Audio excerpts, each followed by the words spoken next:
रसिको नमस्कार मंडळी. मी नामदेव गरुड. माझ्या नामदेव गरुड स्पेशल टीचर ह्या यूट्यूब चॅनलवरती आपणा सगळ्यांचं अगदी मनापासून सहर्ष स्वागत करतो.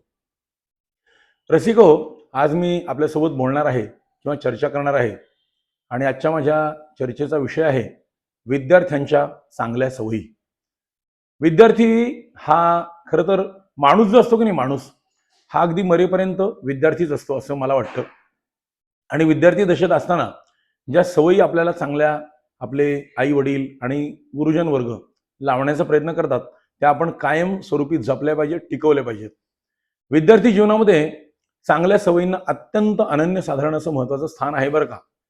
कारण ज्या विद्यार्थ्याला चांगलं साहित्य वाचण्याची आवड आहे, जो चांगलं साहित्य वाचणार आहे आणि योग्य त्याच बाबींवरती अगदी व्यवस्थितपणे लक्ष देणारा आहे, किंवा त्याला एखादी गोष्ट समजून घ्यायची पण त्याला ती गोष्ट काहीतरी शिकण्याची जिज्ञासा आहे त्याच्या अंगी, योग्य त्या गोष्टी नीटपणे लक्षात ठेवणारा, योग्य ठिकाणीच पुरेशा प्रमाणात पैसे खर्च करणारा, आवश्यक असेल तिथेच आणि तेवढंच बोलणारा, नेहमी इतर लोकांच्या मदतीसाठी धावून जाणारा, तत्पर असणारा जो विद्यार्थी असतो की नाही, तो भावी आयुष्यामध्ये समाजामध्ये आपली वेगळी ओळख निर्माण करतो.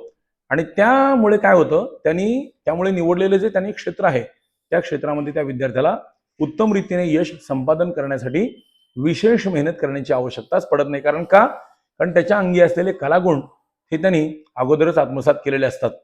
तुम्ही जोपर्यंत मार्गदर्शन मिळवण्यासाठी स्वतःहून पुढाकार घेणार नाही, म्हणजे तुम्हाला काहीतरी शिकायचंय, काहीतरी जाणून घ्यायचंय, पण तुम्ही जर कोणाला स्वतःहून म्हणणार नाही, तुम्ही जर म्हणला एखाद्याला की मला तुमच्या मार्गदर्शनाची गरज आहे, असं जोपर्यंत तुम्ही एखाद्याला म्हणत नाही तोपर्यंत तुम्हाला कुणाचंही कुठल्याच माणसाचं मार्गदर्शन अजिबात मिळू शकणार नाही. आणि आपल्याला काय करायचंय ह्याची दिशा दुसरा अजिबात ठरवत नसतो बरं का. आपलं ध्येय, आपलं जे पुढचं आयुष्यात आपल्याला काय करायचंय हे आपणच ठरवायचं. आपण लक्ष निश्चित ज्या गोष्टीवर, समजा एखादा वादनामध्ये परफेक्ट असेल त्याने वादनाच्या क्षेत्रात करिअर करावं, एखाद्याला बोलण्याचं चांगलं स्पीच असेल त्याने वक्तृत्वाच्या क्षेत्रात काहीतरी काम करावं, टीचिंग फील्डमध्ये काही असेल एखाद्याला चांगलं जमत तर त्याने तिकडे जावं. जसं ज्या कलागुण कौशल्य तुमच्या अंगात आहेत त्याप्रमाणे तुम्ही, मला वाटतं तुमच्या आवडीनिवडीनुसार क्षेत्र जर निवडलं तर दिशा ठरवायला तुम्हाला अजिबात वेळ लागत नाही. म्हणून तुमच्या आयुष्याची दिशा तुम्हालाच ठरवायची. हा, दुसरं काय करेल, फार तर फार मार्गदर्शन करेल. म्हणजे कसं आहे पहा, थोडंसं व्यावहारिक दृष्टांत देऊन सांगतो. घोडा असतो माहिती ना, घोड्याला तहान लागते, बरोबर आहे. मग घोड्याला आपण पाणी दाखवू शकतो, मग त्यांनी प्यायचंय की नाही प्यायचं हे त्याच्यावर आहे. आलं लक्षात. तशा हिशोबाने तुम्हाला जे ध्येय ठरवायचंय ते तुम्ही मनाशी निश्चित करा आणि त्या दृष्टीने प्रवास करा.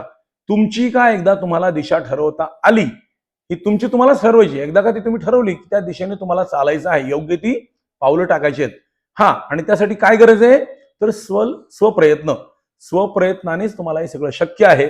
आणि चांगल्या सवयी केवळ स्वप्रयत्नानेच खरं तर आपल्याला मिळत असतात. चालना म्हणजे स्वप्रयत्नांना चालना देत नाहीत, चालना देतात पण केवळ ध्येय गाठून थांबत नाहीत. ध्येय पण मिळतं तर त्या ज्या सवयी आहेत चांगल्या, त्या चांगल्या सवयींमुळे संपूर्ण मानवी जीवन किंवा मानवी गुण जे आहेत ते वृद्धिंगत करण्यास मदत होते असं माझं प्रामाणिक मत आहे.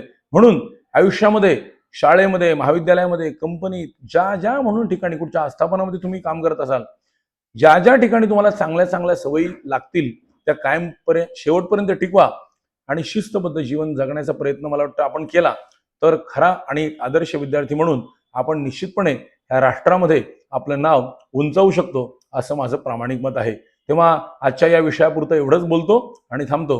धन्यवाद.